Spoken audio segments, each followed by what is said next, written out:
Olá, homens e mulheres da minha vida, sejam bem-vindos ao nosso mundo e a mais uma história real aqui no canal Silvana Henrique, mais uma história que eu acredito ser de superação.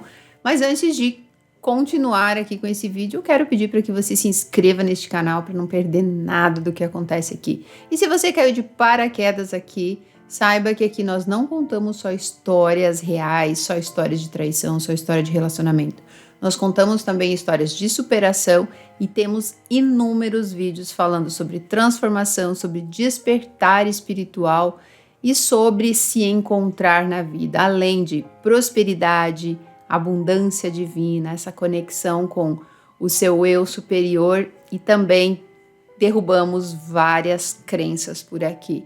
Se você ainda não faz parte da comunidade Guia do Despertar, você está perdendo um tempo precioso da sua vida de fazer diferente do que você fez até hoje. Saiba que o universo está aí para te dar tudo aquilo que você é. Então, se hoje a sua vida não está como você deseja, saiba que você está tendo da vida aquilo que você está dando.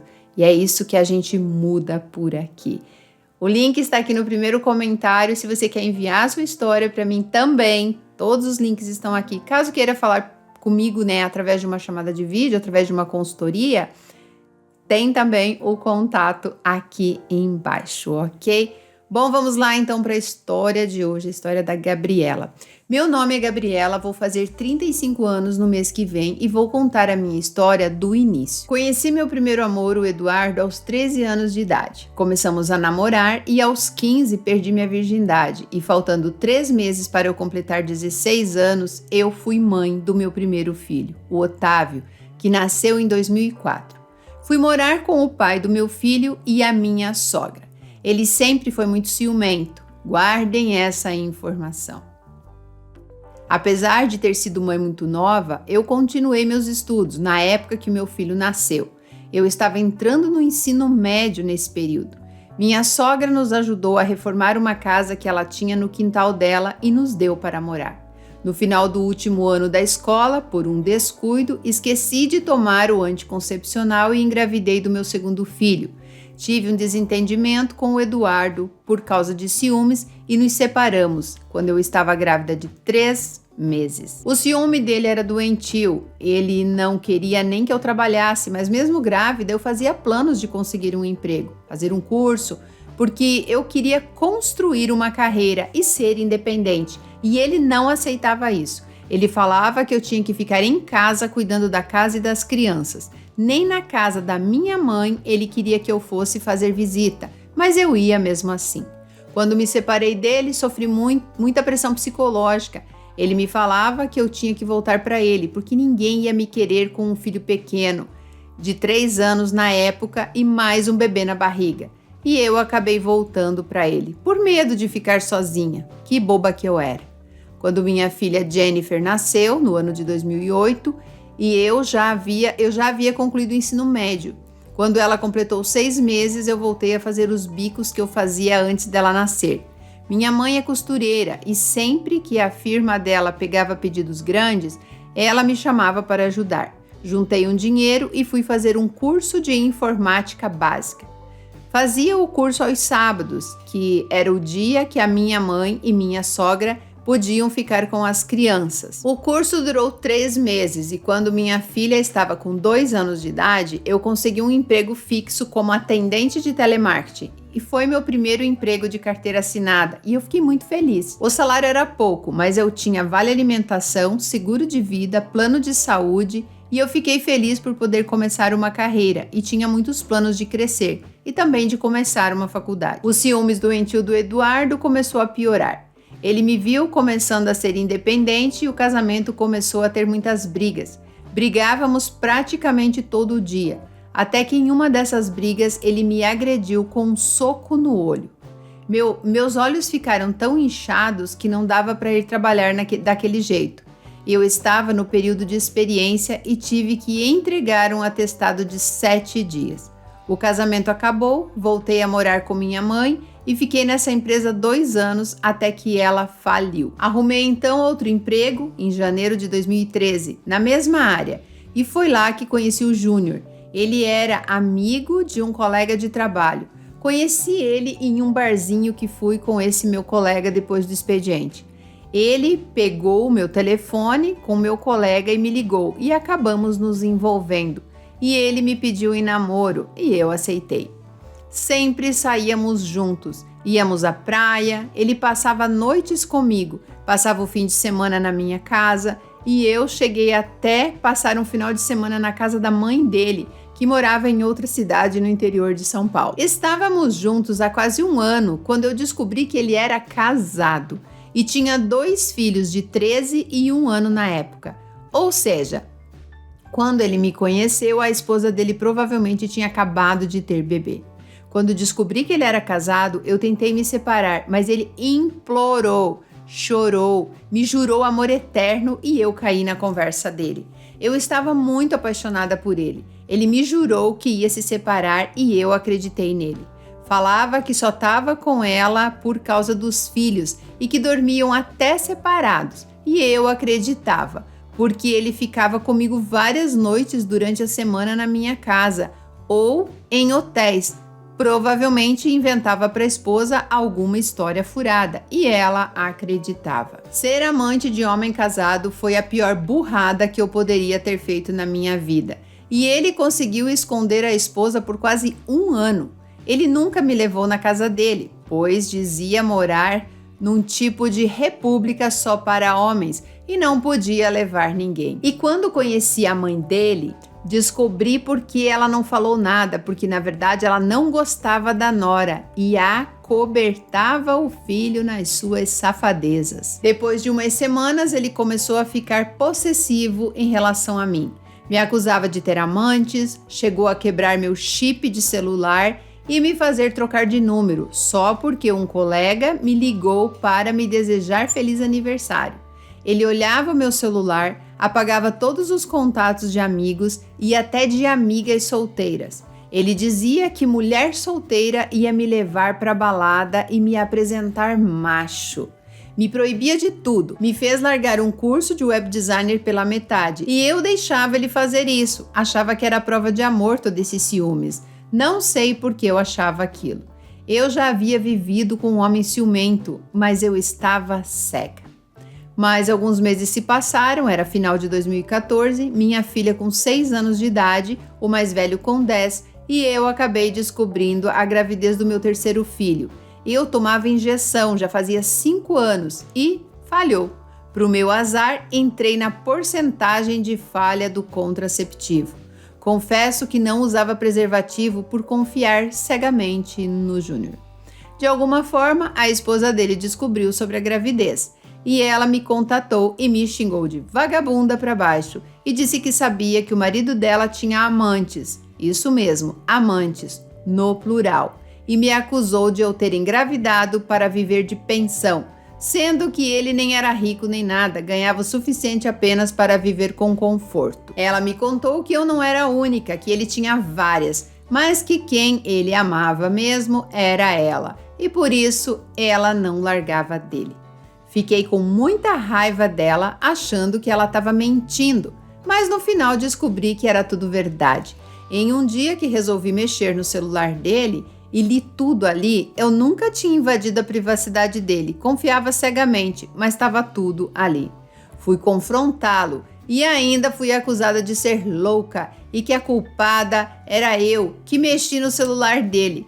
Como eu podia estar tão cega? Tentei colocar um fim no relacionamento, mas ele me fez ameaças. Disse que iria contar para minha família que eu engravidei de propósito e que ele era casado e que eu era sim amante dele. E ainda ameaçou divulgar fotos e vídeos íntimos que tínhamos juntos. No começo fiquei com medo dele cumprir o que estava falando. Mas depois que meu filho nasceu e ele teve a cara de pau de falar que não ia registrar porque não tinha certeza que realmente era dele, segundo ele, o nosso filho não se parecia com ele no dia que nasceu. Depois disso, acordei para a vida e mandei ele para o inferno. Tive que entrar na justiça para ter o reconhecimento da paternidade e até hoje tenho que ficar lutando para receber os míseros R$400 que o juiz determinou de pensão e ele procrastina para pagar. Mas graças a Deus estou criando meu filho feliz e saudável. Hoje ele tem 8 anos e vive bem sem o pai, apesar de tudo o que já passamos. Agora vamos para a parte em que estou vivendo agora. Contei tudo isso para contextualizar e tentar entender se hoje estou pagando pelos meus erros. Depois do Júnior, eu tive mais um relacionamento que durou pouco mais de 1 ano e chegou ao fim porque ele tentou ficar com minha melhor amiga. E óbvio que ela me contou, e esse relacionamento não marcou tanto na minha vida. O ano era 2020, pouco antes de começar a pandemia da Covid.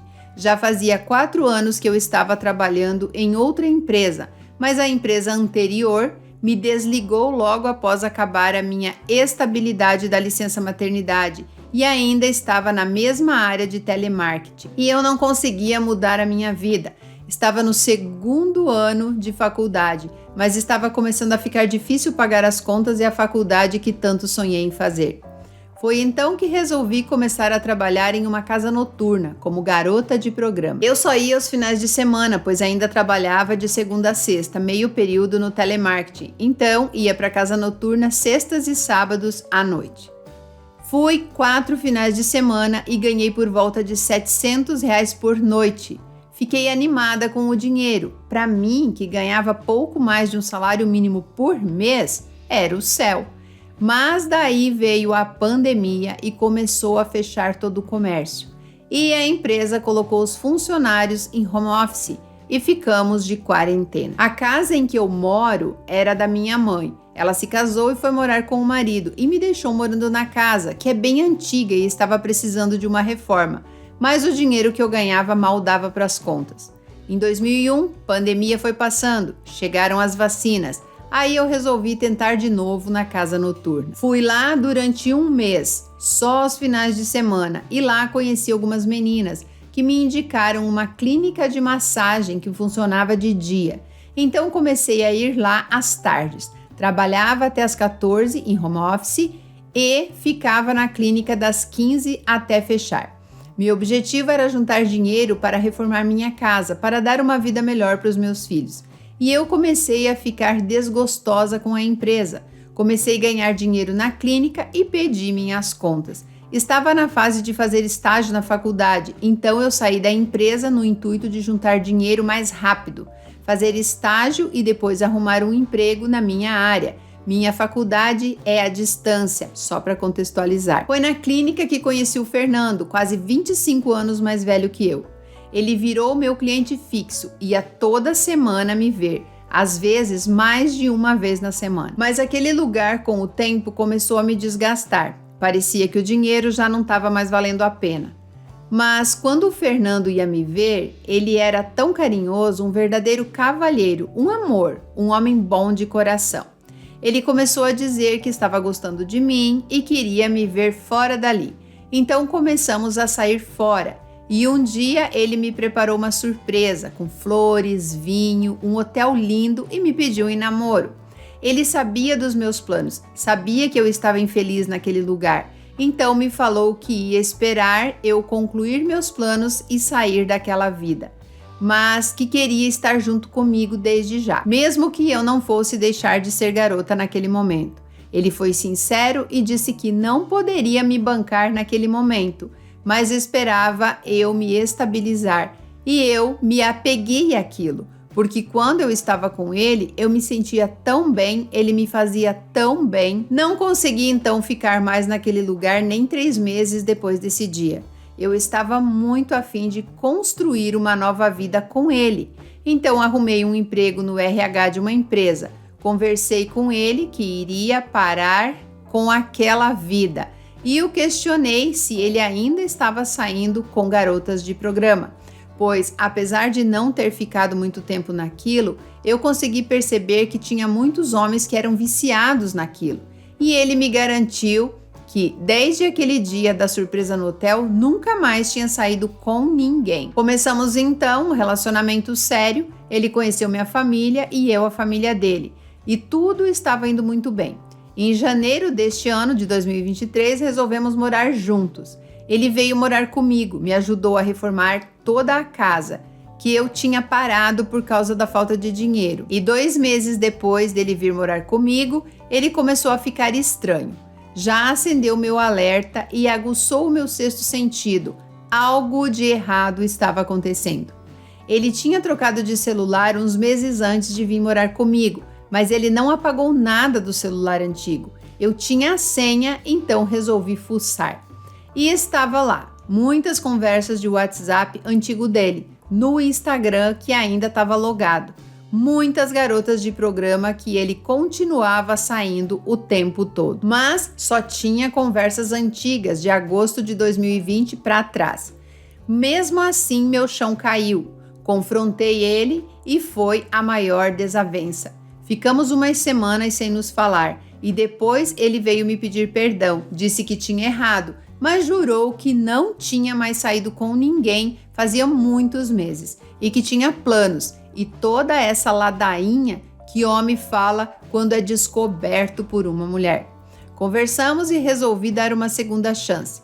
A vida com ele estava boa e tranquila. Tinha algumas desavenças dessas normais de casal, mas fora isso estávamos bem felizes juntos. Estávamos fazendo planos de casamento e aumentar a casa. Ele era um ótimo companheiro, às vezes meio rabugento. Mas todo mundo tem os seus defeitos, não é mesmo? Mas uns 2 meses atrás ele começou a ficar estranho. Às vezes me tratava mal, igual já havia acontecido antes. Comecei então a pegar umas mentiras dele, umas contradições, umas atitudes estranhas. Meu sexto sentido apitou de novo. Aí lá vai eu, curiosa, mexer no celular. E estava lá, conversas arquivadas com garotas de programa. As respostas dele, a maioria apagadas, mas dava para entender o contexto. Meu mundo desabou de novo. A briga foi feia e vou te mandar aqui algumas frases que ele falou para mim. Você invadiu a minha privacidade.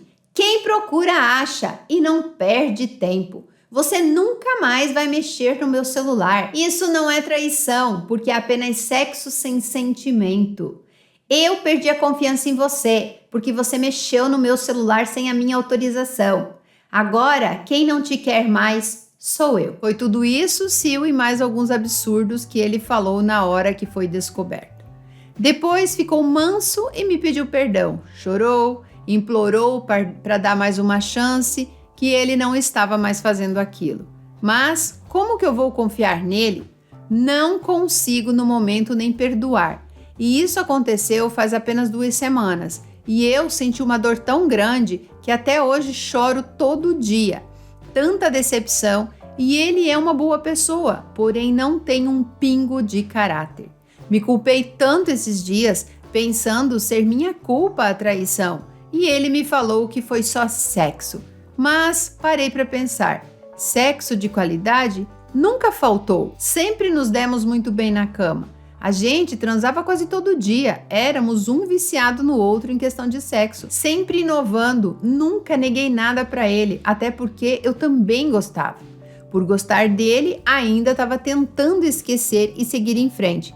Mas foram 2 semanas infernais e hoje coloquei um ponto final e mandei ele sair da minha vida para sempre.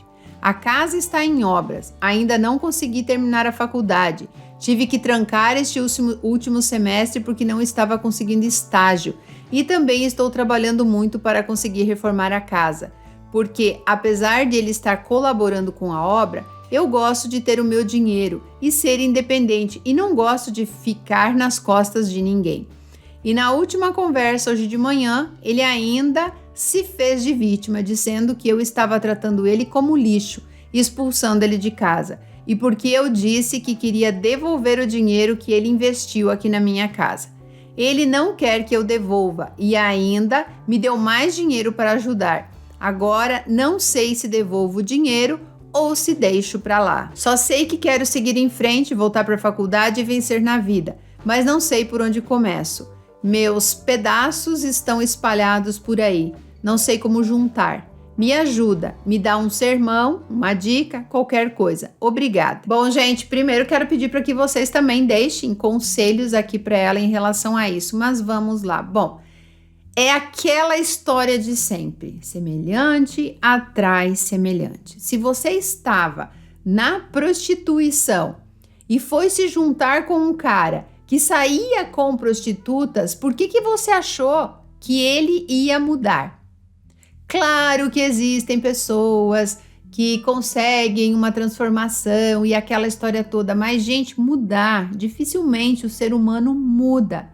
Ele teria que querer muito sair dessa vida. Por quê? Porque é um tipo de vício. Eu conheço um senhor, ele tem mais de 60 anos, ele é muito, mas muito rico.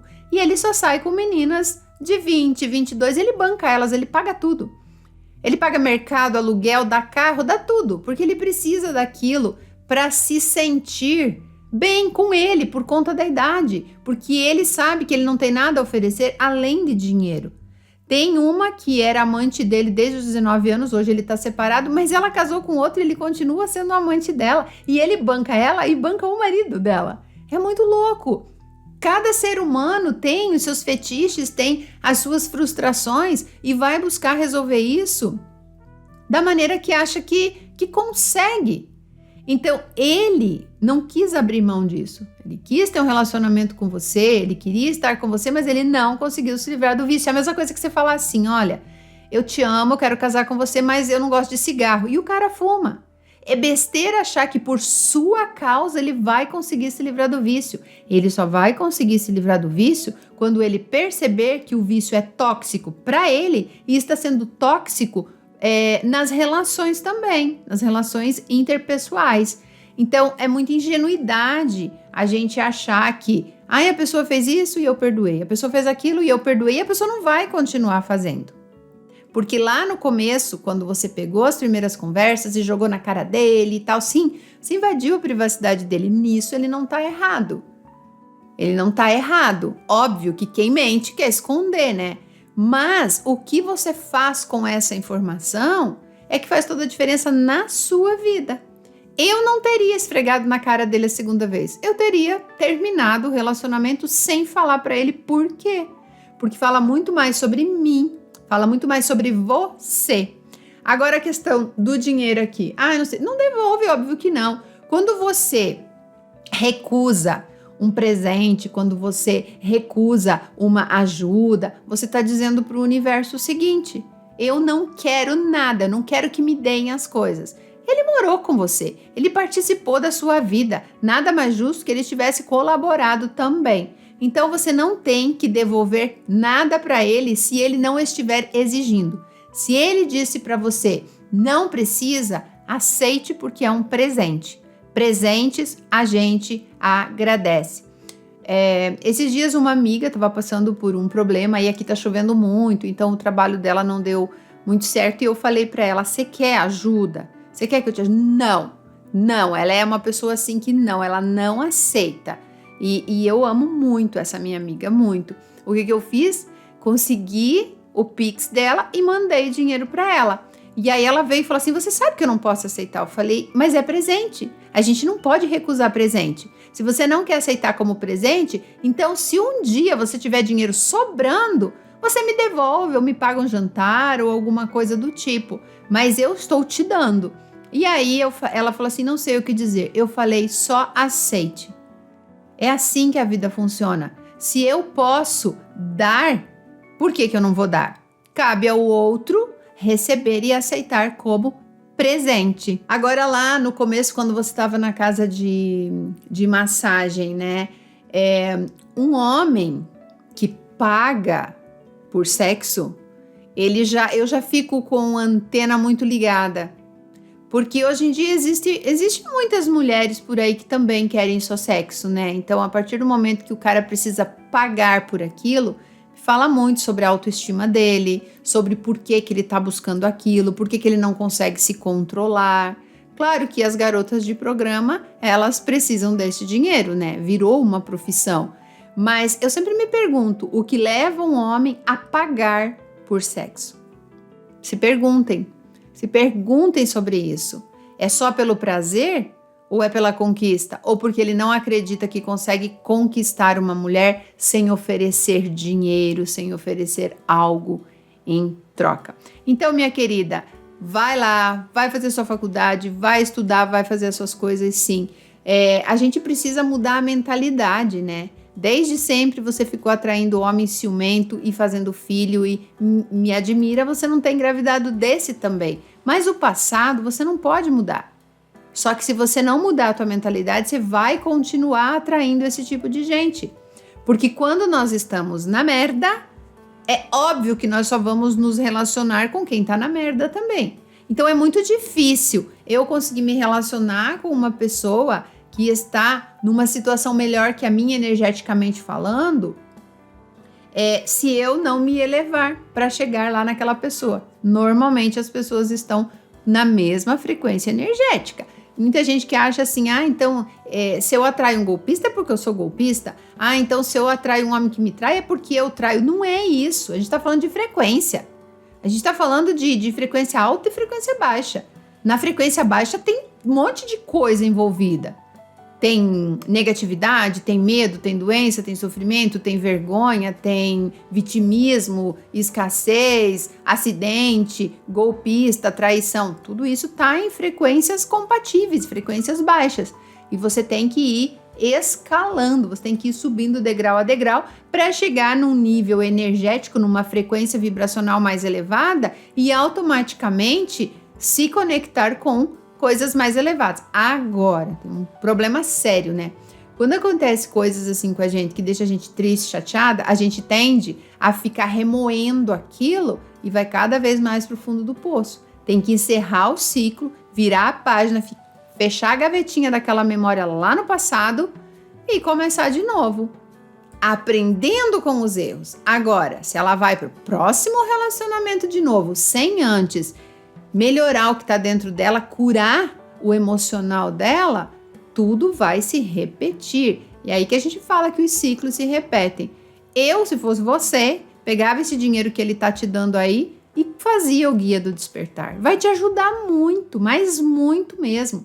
Vai fazer você entender por que você chegou ao ponto de ter que vender o próprio corpo para ter dinheiro. Porque eu não sei se vocês sabem, mas por mais que pareça uma coisa legal, né, o que eu acho que não é, mas para quem vê, né, nossa, ela vai lá e faz sexo e ganha mais dinheiro. Isso destrói o psicológico das mulheres. Tanto que ela falou que depois que ela se envolveu com ele, que ela começou a gostar dele, ela não conseguiu mais ficar lá no lugar, porque é óbvio, quando você tem um objetivo, eu estou aqui por isso, eu vou pegar isso aqui, vou pegar o meu dinheiro e tá tudo certo, é uma coisa. Mas quando você tá apaixonado por outra pessoa, você quer estar com aquela pessoa. Dificilmente você consegue ficar com outra pessoa. Por isso que eu acho muito hipócrita, né? Quando a pessoa fala que ama muito a outra pessoa, que se dedica a outra pessoa, que só pensa aquela pessoa e trai. É isso que eu não consigo entender, né? Como que você consegue? Homem consegue isso melhor do que mulher. E aí a gente volta lá atrás, né? Do cara que ela estava namorando e que era casado. Muitas histórias aqui sinistras, né? O cara era casado e aí eu descobri, mas eu continuei com ele e aí acabei engravidando e aquela história, né? Depois você tem que ficar lá brigando para receber aquela merreca, né? Mas é isso, não tem o que fazer. Agora o que tem que fazer, teus filhos já estão criados, já estão grandes. O que tem que fazer agora é centrar aí na sua vida, se conhecer, se conectar com você mesma. As pessoas não entendem, o que é me conectar comigo? É se manter no presente, é ouvir mais a tua intuição, é acreditar mais no fluxo da vida e parar de viver o caos do mundo. Faça o guia do despertar, que eu tenho certeza que você nunca mais vai ser a mesma pessoa. Assim como eu não sou mais a mesma pessoa, assim como várias alunas minhas não são mais a mesma pessoa. Depois que você inicia a metamorfose, não tem como você voltar a ser lagarta. É impossível.